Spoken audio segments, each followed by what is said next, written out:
Welcome to the fifth lecture in the lecture series Topics in Historical Linguistics, which will look at Middle Low German, and that is part of a Sprachenstreit of sorts as well. So last lecture we heard about the competition between Meissen and Vienna on who speaks and writes the best German, and the difference between Middle Low German and High German has seen quite a change and fade over the centuries. So at the time when the underlying map is picturing the language lines circa 1400, it was the scales of at least money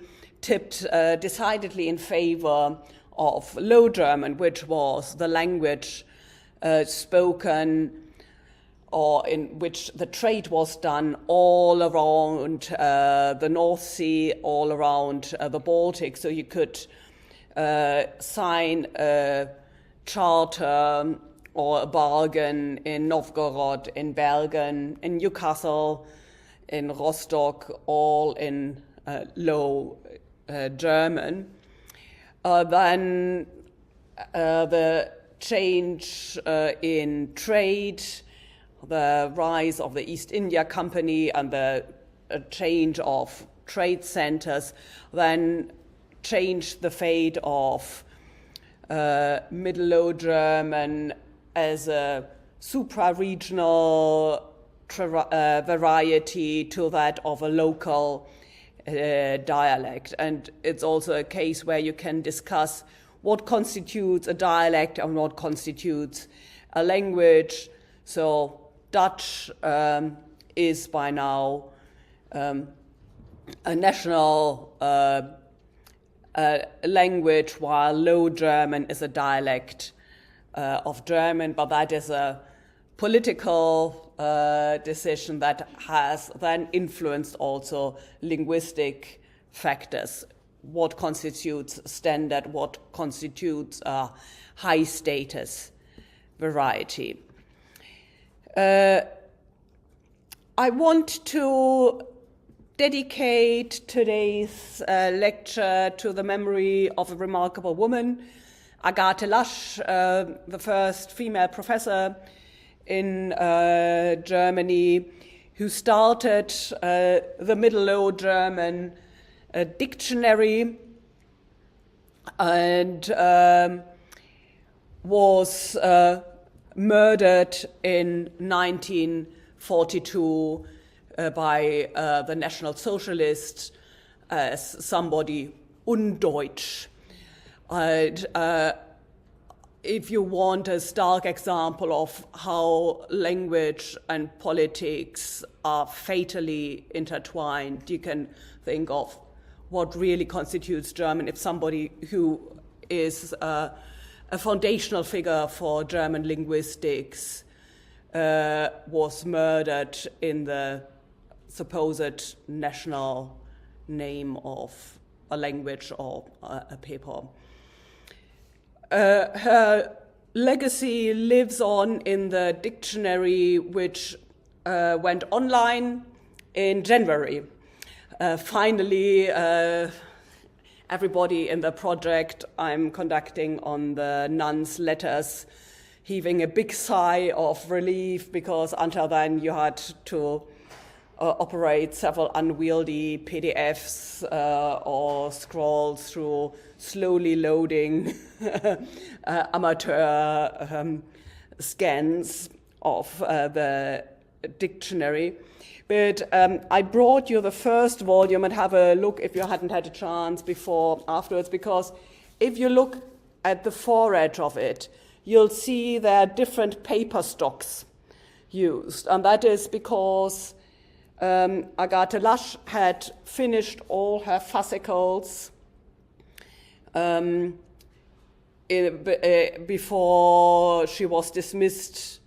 So the second fascicle she actually finished while already dismissed working without access to a library in her private study.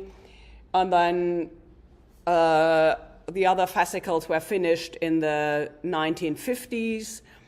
And the then editor Gerhard Cordes, who figures prominently on the title page, wrote, die Herausgeber sind 1942 und 1946 verstorben.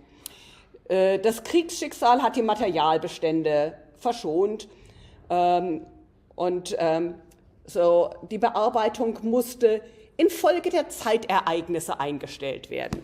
So that is all that is acknowledged of it must be said the University of Hamburg has honored her in naming the Institute for Linguistics after her, and a place just discussed with a few people. Stolperstein, one of the first in Hamburg, was laid where she worked on the dictionary.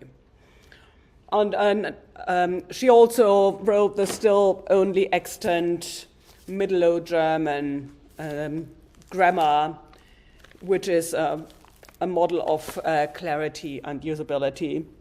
I can really recommend looking at that. As I said, now you can, within the Wörterbuchnetz, which you hopefully all know and use, it's up there together with the Grimmsche Wörterbuch and the Lexa and the Benecke Müller-Zahnke. So what is Middle Low German? It's basically the dialects north of the Benrather Linie, which started west of the river Elbe. I've pointed here the Elbe flowing. Hamburg, Lüneburg is at a side arm of the Elbe, the river Ilmenau, then through here towards the east. And then, so east of the Elbe, it was wide into the Middle Ages. A Slavic-speaking area, pockets of Slavic language survive till today, Sorbian dialect in the east part of it.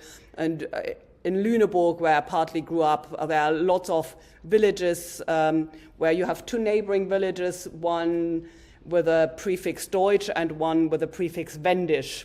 Wendisch meaning Slavic speaking, so Deutsch Evan and Wendisch Evan, things like that. So the Altland dialects of Low German consist of North Low Saxon here towards the North Sea, bordering on and mixing with pockets of Frisian.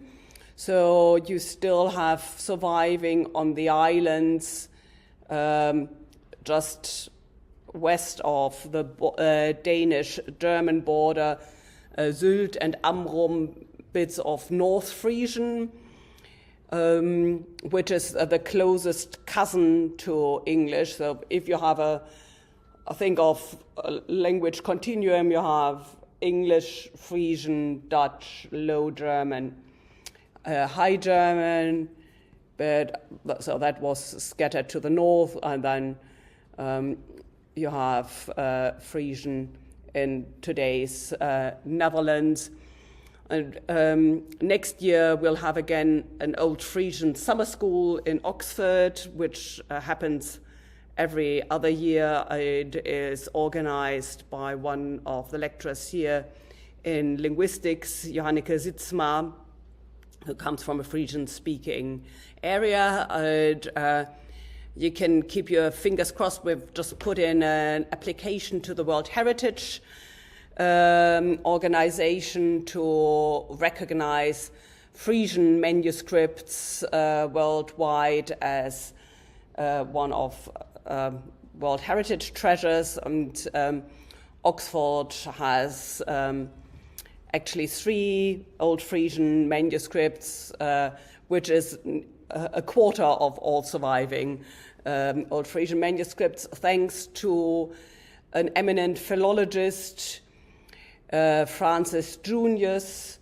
who left 349 years ago. So next year will be a commemoration of 350 years of his manuscripts coming to the Bodleian. All his library and his medieval manuscripts to the Bodleian, and was really a pioneer in comparative philological studies, taking in basically all of the areas you see here, but also including Old English, Old Frisian, Old Saxon, and Low German. I came across him when I was working on an Old High German text, Williram von Ebersberg, Song of Songs commentary from the 11th century, which exists in a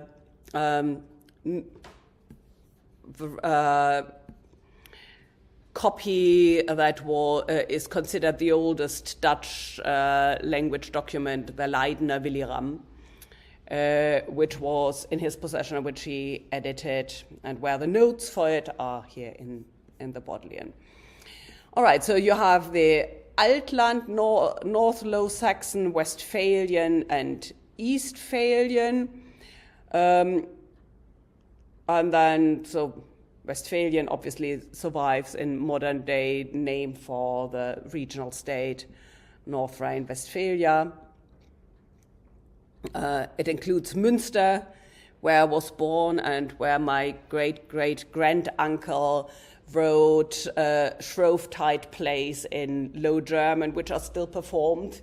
So when I grew up, I would see these fairly silly 19th century Low German plays being still performed. Yeah, questionably funny, but good at it. And then the later stage is are the dialects developing east of the River Elbe. And then you have the Central German dialects with the so-called Rheinischer Fächer, which is divided by the different isoglosses of the second sound shift.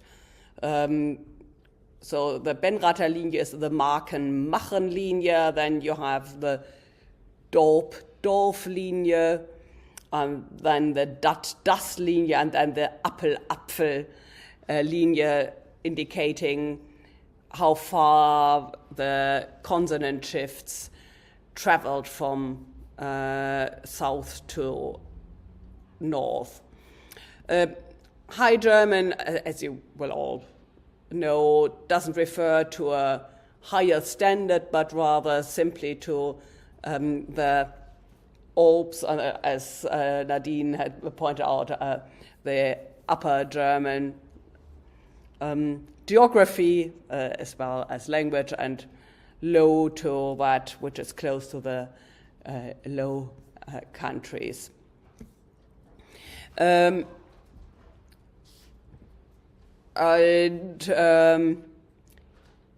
the standardized Middle High German, which you see in texts such as the Helmbrecht edition, which is a reconstruction of the 19th century, or in the editions of Erek, which is also a reconstruction from the early New High German manuscript, is one that is an idealized version of a reconstructed East Franconian dialect, which was by the philologists of the 19th century taken as a kind of benchmark for reconstructing the dialect of texts where we don't have manuscripts close to the time of writing. The inset here, which was German speaking also in parts, or was a bilingual area into the 20th century, isn't that clear cut. You would expect it to be all Low German speaking, but because of a lot of it being colonized by the Teutonic Order, which came from central Germany, the Baltic dialects are actually closer to Central German dialects than to the to the North German, Low German variety. And that's why this line is just gestrichelt and not drawn out, because there isn't a continuum of German speaking.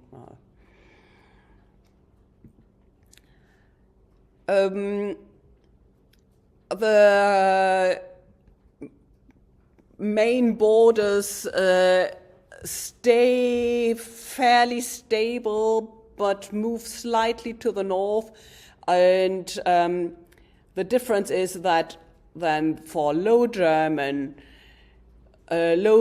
just becomes a dialect variety, and it's normally spoken in a bilingual situation where partly Hanover is considered the best standard German because it's not their native language. It's then a prestige variety learned alongside the native Low German, which then in Hanover died out. In the 1970s and 80s, it looked as if Low German, Plattdeutsch, would be completely vanishing from the map because it wasn't prestigeträchtig to speak dialect.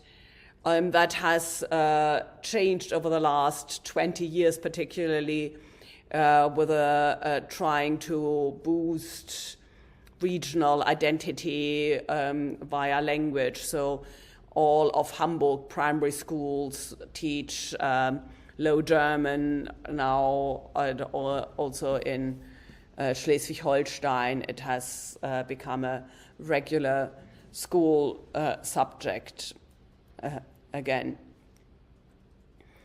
So in the modern era, it comes to a bifurcation from sister varieties to sister languages.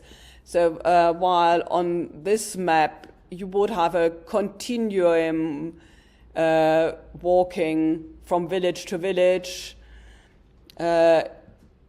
it becomes a different language. So for the Dutch varieties, closer to the variety spoken in Amsterdam, and for the Low German varieties, closer aligned with German centers.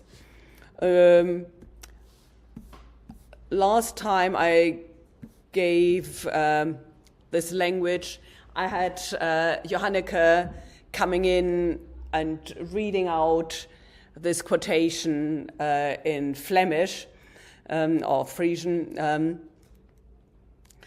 I can't properly read it out to you, so I encourage you to look up the lecture from 2 years ago when it's an account of somebody traveling in 1837 and still saying it's all mutually intelligible, walking from village to village, which is something that really only stops with the wars of the 20th century. 2 years ago, I also went in detail through an account of dialects from by Hugo von Trimberg in his Renner from 1300, which is quite comic. He tries to imitate the effect of different dialects to say languages are like everything structured by an Maße an Waage an Zahl, which is a quotation actually from the book of Job, where God counters Job's lamentation and saying, I've ordered everything according to weight, stress, and number. So who are you to question this? And Hugo von Trimberg says this also applies to languages. Every dialect has its own mixture of stress and weight and numbering. So Swaben ihr Wörter spaltend, die Franken erteilen sie faltend, die Bayer sie zerzerrend, die Düringe sie aufsperrend, die Sachsen sie bezückend, die Rhinlüte sie verdrückend. So swallowing endings as typical of the Wetterreiber sie würgend, die Miesener sie vollschürgend, Egerland sie zwenkend, Österreicher sie schränkend, Stierland sie was lenkend, Kärnte ein Teil sie senkend. And then I'll skip all of that just to come to the final bit, because that links back to the discussion around language purism, where he says you shouldn't really mix these German dialects with the Griechisch, Jüdisch und Heidenisch, so all these pagan languages, because they are not intelligible and you really have to speak so that everybody can understand it. So if you just put in these loan words without defining exactly what it means, you don't do the Bedüten, the making Deutsch, making understandable. Es wär das Mischet in Tüch Getichte, die Meisterschaft ist gar zunichte, while using different dialect varieties can actually enrich your own language. So where take from another Landsprache, Land plural of in Middle High German of das Land, du Land, also Länder, Sprache, also a strong plural. Es wer us den ich Gurtes nimmt, das Woll in seinem Gedichte zimmt mich dünket, deren habe nicht missetan, tuert erst mit Künste und nicht nach Wahn. So if you just don't do it to show off with all your knowledge of regional variety, it can actually enrich your language. And you can notice that in Standard German, a lot of the technical words, nautical character, have Low German consonants. So the Flagge, for example, Ebbe, are imported from Low German. So just a brief overview before I come to my text examples from the nuns language on which I'm currently working. Is so on the right-hand side you have what you'll have seen in Chris Wells' linguistic history, and also the first essay for those who don't take paper for students is to write what is Middle High German and when does it start and when does it end. These phases aren't identical for Middle Low German start and end period. So it basically goes until the 17th century, middle of the 17th century, and is linked to the time of political influence with the Hanseatic League. So with the death of the Hanse, also this Middle Low German, this prestige variety, dies. It becomes New Low German, or as it's in modern German normally is known, Plattdeutsch. Platt just translating low. And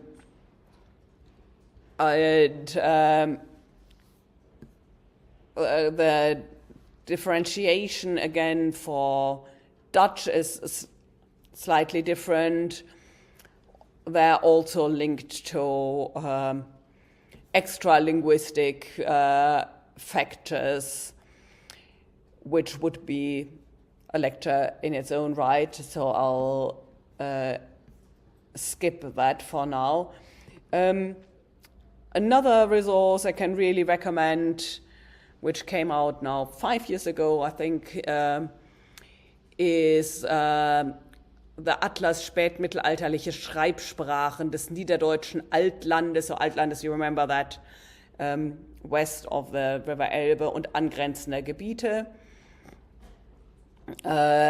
where you can look up certain Kennformen across the different. It's in the graduate study room where all the oversized volumes are. So if you go up the back stairs of the Tellurian to the top, you can find the atlas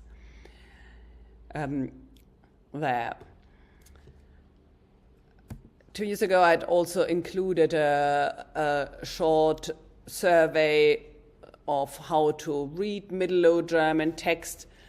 I'll post these as slides on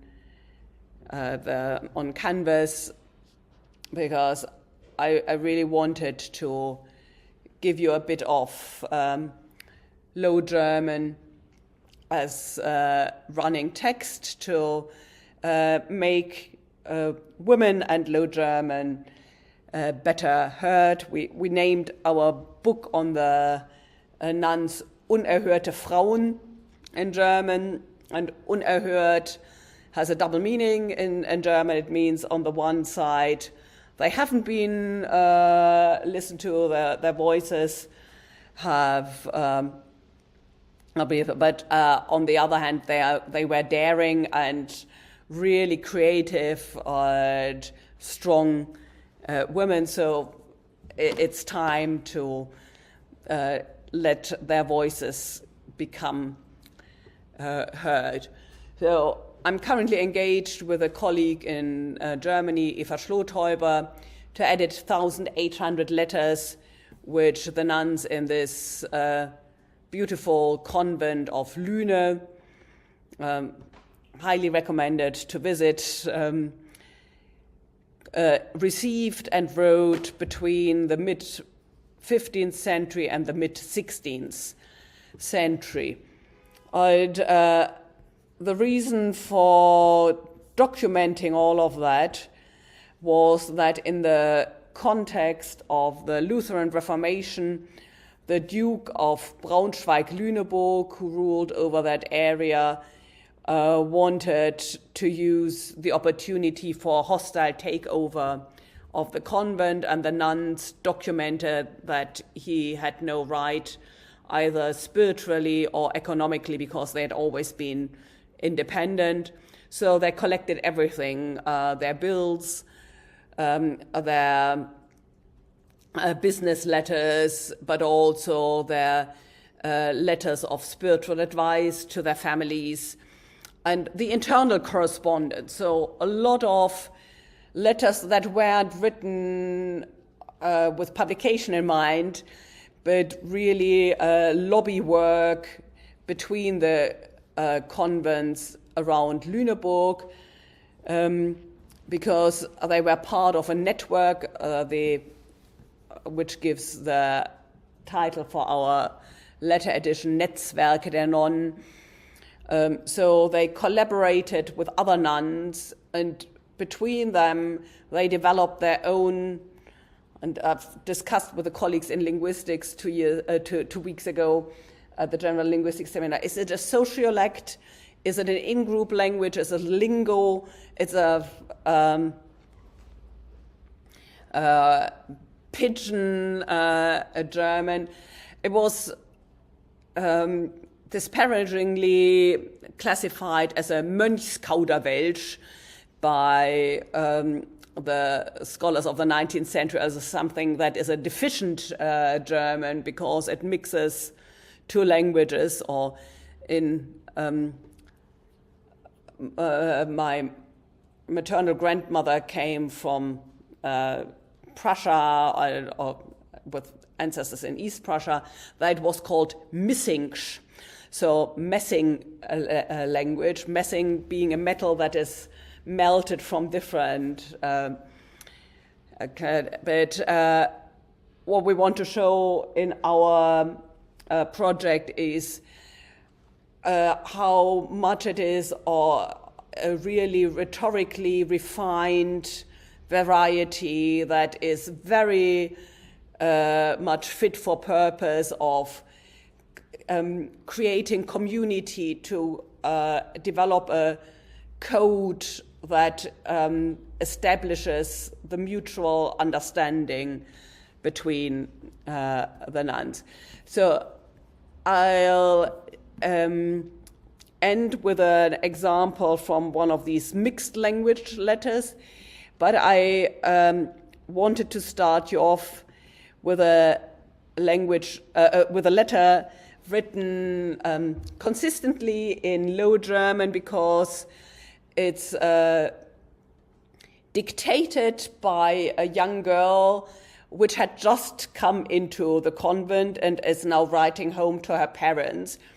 And if any of you have participated in kind of telethon for colleges, phoning alumni to ask for money by saying, college is in such good state, we have the best sport, we have this best idea for developing further accommodation for students, and we are so grateful for all the support you have already given, and how about sponsoring another bedroom, or in the case of the nuns, they were asking for another ton of fish to be delivered for fast days, ideally as an annual gift, or you could also give a one-off gift of bricks for the new refectory building. So this is particularly interesting because it uses the language of intimacy, of a family connection, also has markers of children's language with lots of diminutives, quotations from popular songs. But we have to remember, obviously, that we have it in this collection because it was copied. And I spoke with a colleague who went to a all-girls boarding school where they had to write to their parents every Thursday. And it certainly wouldn't leave the boarding school if there were complaints over food or anything like that. So we have to take it with a pinch of salt, but it's a very interesting linguistic example for a type of letter we normally don't have. We also see an N instead of the name because it probably was retained in the convent, the draft, to serve then as a model for later a template for funding requests. Kindlijke leven te voren.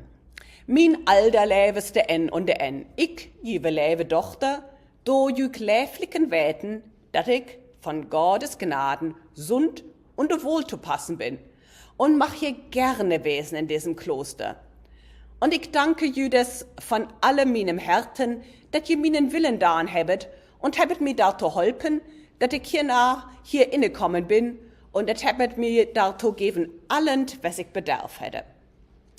Ich hoffe, wenn ich nur größer werde, dass ich dem Leben gerade hier in diesem Weingarten denen mach. So will ich dat mit meinem Bäde verschulden und de Jü abverdehnen und wat ich jü lovede, do ich bi jü was, dat will ich mit der Hilfe Gottes wohl holden und vollbringen. Und will unser Leben dompnen und all den Leben Jungfrauen gerne behörig und zu Willen wesen, wo ich kann, nach allem Vermöge. Und ich bin, Gott heft Lof, in jede Quade da gekommen. You see how it's all set up, that she's very grateful for having been sent to the convent and says she will pay back with her Bede, with her Gebet, her prayer when she has been growing up. The metaphor of the convent as a vineyard is one that goes back to the New Testament where God calls people to work in his vineyard, and Christ also as the wine. You see here the word dompnen, which is a Low German form of domina, the prioress, and the official title with which to address a head of house of one of the convents is still domina. And the Jungfrauen are the other nuns. Unser Leve Domina heft mir so lev als ihre lief. So, lev, lieb, lief, Leib, or in Middle High German, lieb.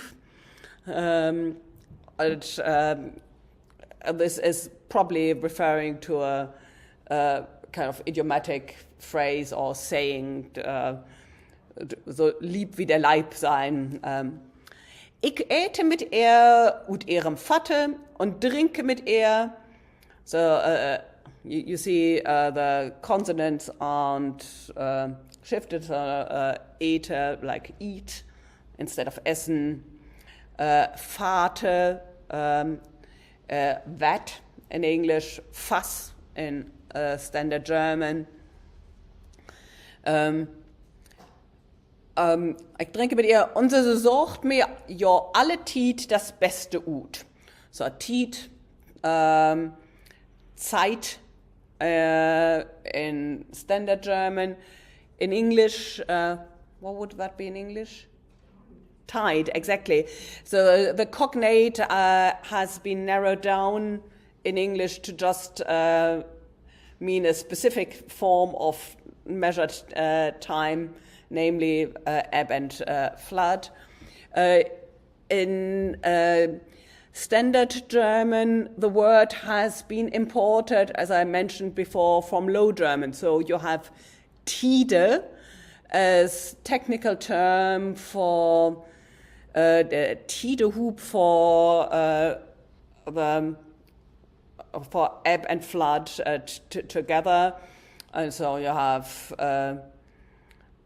the cognate High German would be Gezeiten.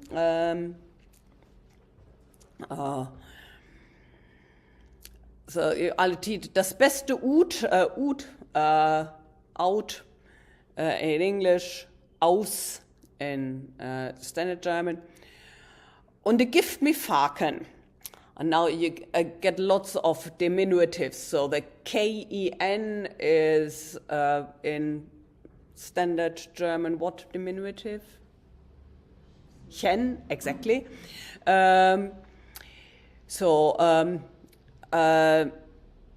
Kuhle ist die Keule, Hühnerkeule, ja. Flügel, the wing, Horne, Hühner. So. Sie sucht mir ja alle Tiet das Beste ut und gifte mir Faken. De Körleken und de Flögelken von dem Hörneken und de Knökeken von der anderen Spiese, die ich gerne mach. So she gets always the juicy small bits of the really the nice morsels of Musch. Die lädt sie mir alle Tiet utsoken und ich sage jo Faken to utsoken, soken to seek in English, suchen in German. So, ich sage ihr, och, lebe Weske Domina, ich wollte, dat mein Leben en und der en wüssten, dat ich hier so wohl bin. Und wann ich ein Vögelchen wäre und hätte 2 Flüchte, so wollte ich zu ihm pflegen und wollte ihm sagen, wo lev je mir habet und wo viele je mir geben habet. So, Weske, again with a diminutive, it's a female relative, but with a diminutive, so I tried to translate it as auntie. Because all of the nuns were at least remotely related, because they all came from a set number of patrician families in Lüneburg. The next bit seems nearly to be a quotation from a song that is still a nursery rhyme or song. Wenn ich ein Vöglein wär und auch 2 Flügel hätt, flög ich zu dir. Weil's aber nicht kann sein, bleib ich all hier. Which is one of the songs also included in des Knaben Wunderhorn, also as an older song going round. Vögelke, again, diminutive, Flüchte, so flight, meaning wings.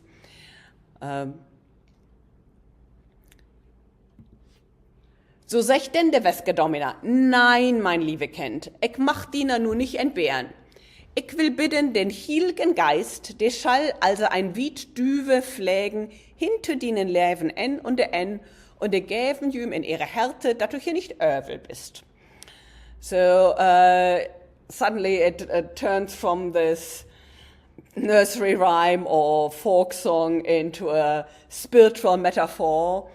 And I've given you an extract from one of the large tapestries which the nuns in Lüne did in a special form of tapestry making, which is called Klosterstich. Where they show a bird singing Servite Deo, Deo, Servite Deo.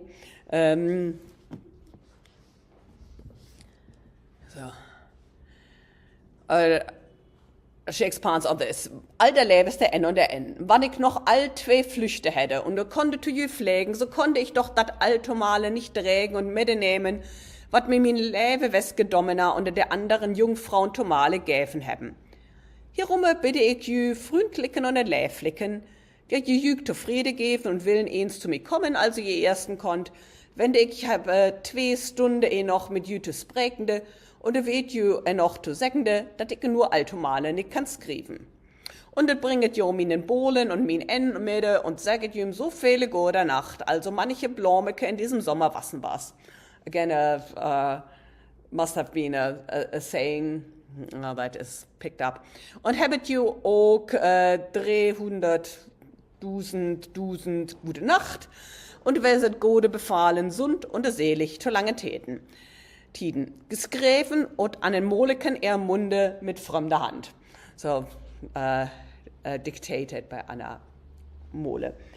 The last 5 minutes, I now want to briefly look at one example of this, how Low German interacts then with Latin as the learned language when nuns write to each other.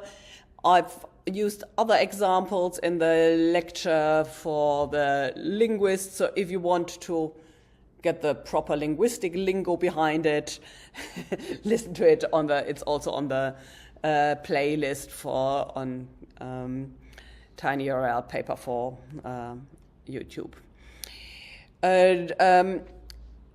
The letters always start in pure Latin, Concivis angelorum domestice Dei ad sponse Christi, because these were formulas they learned in the convent school. So all the girls had to attend at least 8 years and then pass an exam before they were allowed to take their permanent vows as a nun, because they needed a high level of literacy to be fully operational in a convent community. Part of it was writing a weekly essay, like a prose exercise in Latin, sometimes also verse exercise. So we have letters in verse by the nuns where they write about the spiritual properties of wine, which was apparently an essay topic set to them.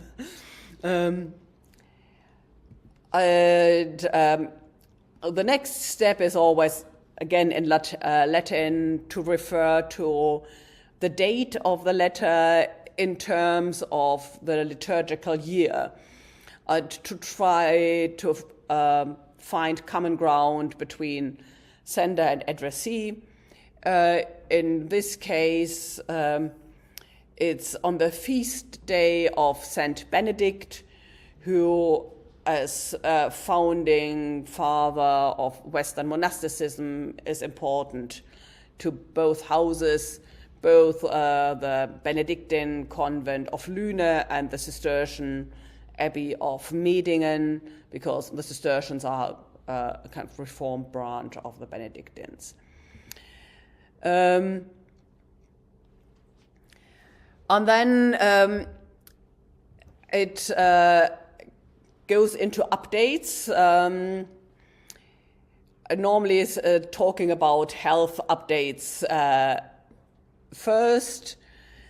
Whenever it's getting personal, it's going into Low German, and when there are set phrases, they are thrown in Latin.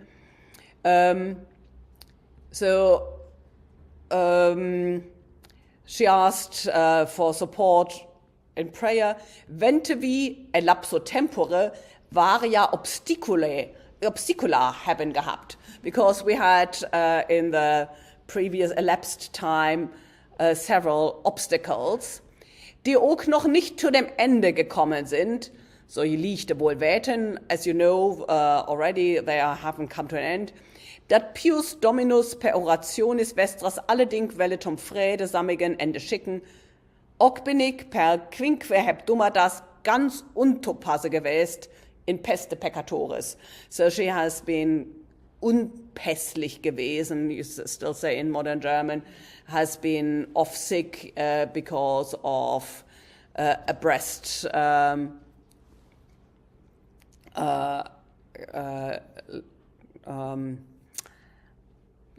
illness.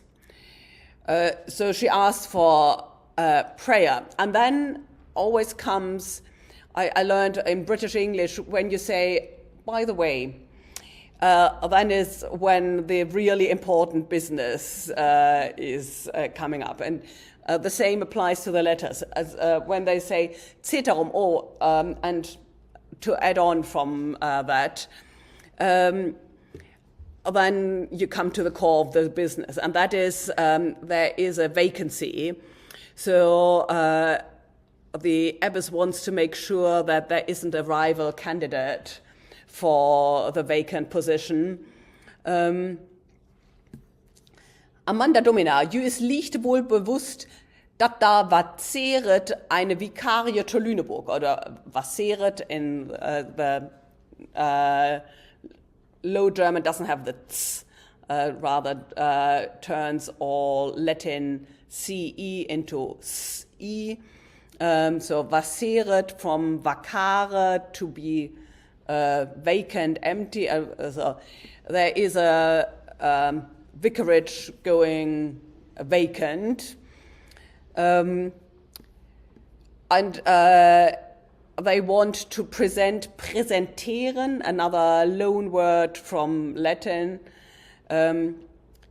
always with a Low German ending, somebody from their convent.